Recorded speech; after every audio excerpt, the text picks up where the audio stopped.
Question 8. This question asks what can be reasonably concluded from the information that we're given above, which means that we're doing an inference question. And on an inference question, our job is to read the information, make sure we understand it, and then select an answer that we can prove true. This passage gives us 3 pieces of information.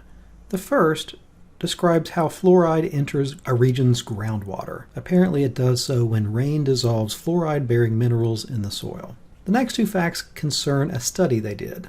They did a study, and in that study, they were careful to control it for all the variables other than what they talk about in the next part.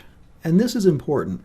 When you hold all sorts of variables constant, that means that you've factored them out of the experiment. They don't have any effect on the study. So the concentrations of fluoride-bearing minerals, rainfall, all those things are held exactly the same. And when they did that, they found that fluoride concentrations in the groundwater are higher in areas where the groundwater also contains a high concentration of sodium. When you take everything else out of the picture, the more sodium that you have, the more fluoride you get in the groundwater. On the basis of those 3 facts, we're going to prove one of the answer choices true, but we won't know what we have to prove true until we look at the answers. Answer choice A, this answer is definitely wrong. Fluoride-bearing minerals are not the primary source of fluoride in groundwater. Well, we don't know what the primary source of fluoride in groundwater is. We just know that one way that fluoride gets into groundwater is when fluoride-bearing minerals are dissolved in the soil because of rainfall.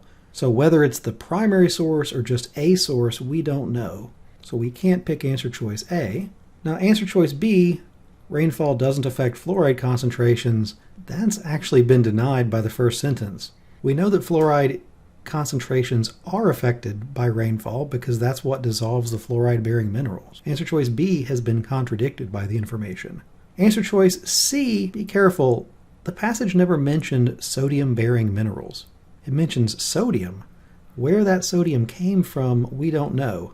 Don't confuse the sodium with the fluoride-bearing minerals. This is completely new. We know nothing about it. So answer choice D then, sodium in groundwater increases the rate at which fluoride-bearing minerals dissolve. Now, this is supported. We know that when you have more sodium, you have higher fluoride concentrations. So a plausible way that that could work would be that the sodium is increasing the rate that the minerals dissolve. Now remember, they've held all the other variables constant, so nothing other than the sodium could be affecting it. Answer choice D is supported by the information we've been given. It's our answer.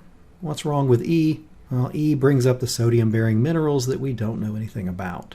So whatever it says here doesn't matter. We don't know anything about these sorts of minerals. So the answer is answer choice D.